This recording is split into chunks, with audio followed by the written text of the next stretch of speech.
Fala galera da Shark TV, tô aqui hoje com o Atos Paiva, goleiro da Tuna Luso brasileira, pra gente falar, época de Copa do Mundo, pra gente falar de goleiros de Copa do Mundo, porque assim, todo mundo critica goleiro, todo mundo fala, o goleiro pode fazer 1000 defesas no jogo, mas se errar uma... Crucificado. Exatamente, e aí eu trouxe pra vocês um goleiro, pra gente ter a visão do goleiro. Então Atos, primeiramente quero te agradecer pelo convite, e eu quero saber de ti, nessa Copa do Mundo, já começou a ter alguns goleiros destaques aí? Cara, primeiramente agradecer pelo convite, né? Nessa Copa do Mundo a gente tem os goleiros de maiores níveis do futebol, né? Mundial. Tem goleiros que estão se destacando muito nesse início de Copa, tem uns que, por mais que sejam um pouco mais renomados, né? Na seleção, na Copa e no futebol europeu, estão um pouco mais abaixo.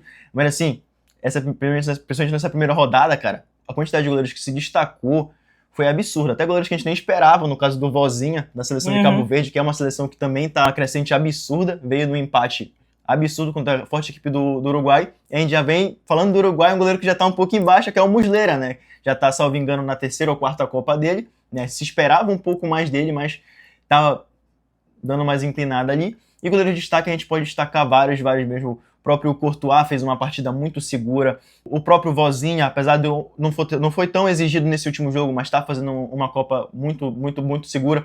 Alisson, goleiro da seleção brasileira, que apesar de ser muito criticado, né, aqui é um goleiro que também passa muita segurança, transmite muita segurança nos jogos. Nesse último jogo ele foi fundamental, fazendo uma defesa importantíssima. Emiliano Martins é um goleiro que também passa muita segurança pela seleção argentina. Nessa Copa a gente tem muitos goleiros de destaques e eu tenho certeza que vai aparecer mais e mais destaque nessa próxima fase.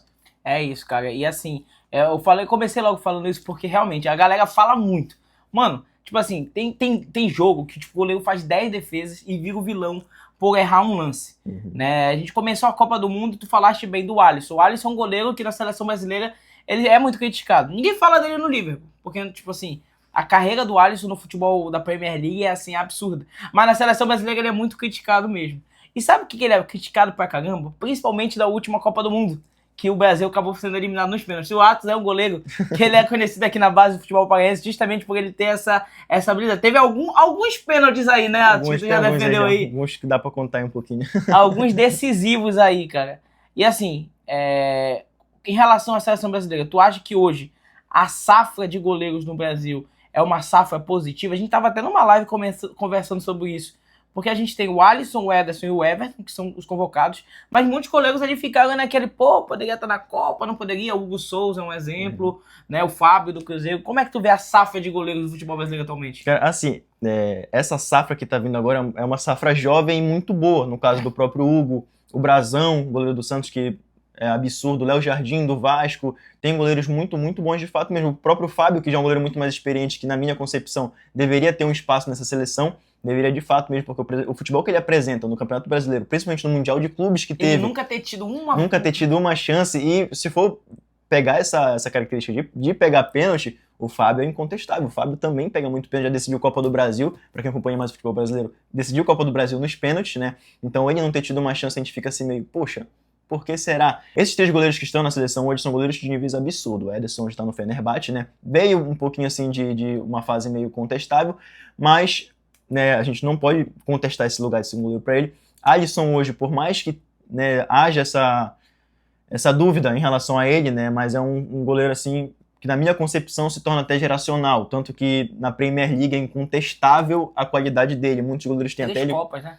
Tanto que muitos goleiros lá da própria Premier League, a entrevista recente do Raya, goleiro do Arsenal e da seleção espanhola, né, deu o Alisson como um dos melhores goleiros da história da Premier League. Então ele é muito creditado lá fora e aqui ele é um pouco... né, tira um pouco desse mérito dele, muito também por fato desse poder de decisão dos pênaltis, né, que assim, por característica, já tem o Hugo, que pega muito pênalti, que também a gente pensou que estaria lá nessa Copa e não está, né, tem o próprio Léo Jardim do Vasco, que também é um desempenhador de pênalti, que nas últimas 5 edições de Copa do Brasil, que ele pegou no mínimo um pênalti por partida. Então, de goleiro, eu acho que a gente está muito bem servido. O Alisson de fato seria a melhor opção hoje, não tem como contestar esse lugar dele, mas eu entendo também essa questão de ele não faz, porque o pessoal costuma falar, né, Alisson não faz milagre, mas eu entendo muito que é um goleiro muito mais simplificado. A gente tem muitos que não são desse meio do futebol, que pensam que A defesa, para ser difícil, para ser absurdo, tem que ser espalhafatosa, tem que ser aquela defesa plástica, mas o Alisson é um goleiro muito mais posicional, um goleiro muito mais seguro. É um goleiro que ele tenta simplificar muito mais o lance, pode de fato não dificultar para ele não correr muito perigo. Exato, o objetivo é não deixar o gol acontecer, exatamente, né? Exatamente. Tanto que no próprio gol, no próprio jogo contra o Marrocos, que ele faz aquela defesa que para muitos a bola ia para fora, ele faz a defesa e tenta segurar aquela bola. Tem gente que falou, pô, mas poderia deixar sair, mas como eu vou deixar aquela bola sair? Vou ter essa certeza, né? Exatamente, que vai. vai. Então tem que ir. E como esse vídeo a gente está soltando hoje no VT do jogo do Brasil contra a Escócia, né, antecedendo o jogo, eu vou pedir o teu palpite.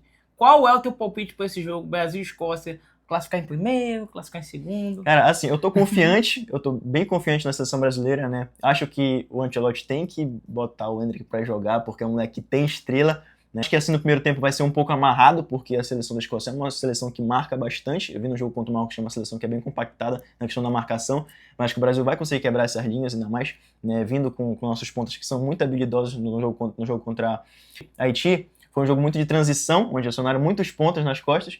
Então, creio eu que o Brasil vai ganhar de uns 3-1, mas não vai ser essa facilidade toda, apesar do placar, né? Mas eu acho que vai ser uns 3-1 para o Brasil, vai classificar em primeiro. Boa, até porque você sabe que na Shark aqui não tem espaço para peixe pequeno.